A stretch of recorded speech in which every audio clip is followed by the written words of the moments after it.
Hi everybody, this is Betty. This is the piece that I have in the show. It's called Ginger Jar. I actually began life as a sculptor.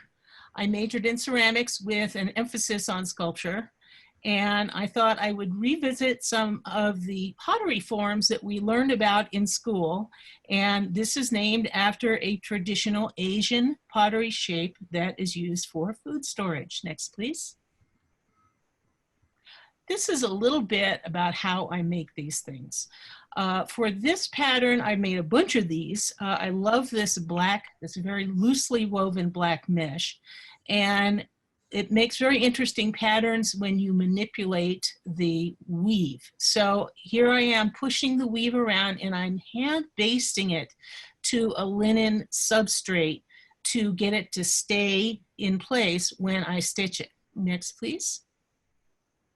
And I'm machine stitching it here, and I am couching yarn around each one of the shapes to give me a little bit more color and a little bit more definition and emphasis, and it is a miracle that I didn't sew over my finger doing this. Next, please. So basically, each one of these is a quilt, and this is fairly large. It's about 4 by 6 feet, or no, 4 by 5 feet, excuse me.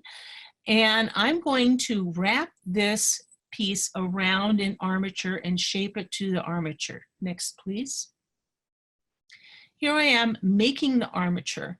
I'm using a sonotube as the base, and I'm creating a plaster dome to make the curve shape on the top. So I am layering material and plaster the same way that you would get your broken arm from riding horses made into a cast.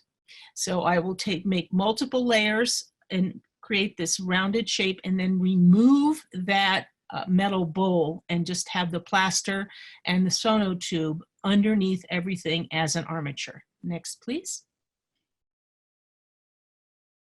And I'm stitching the top on here.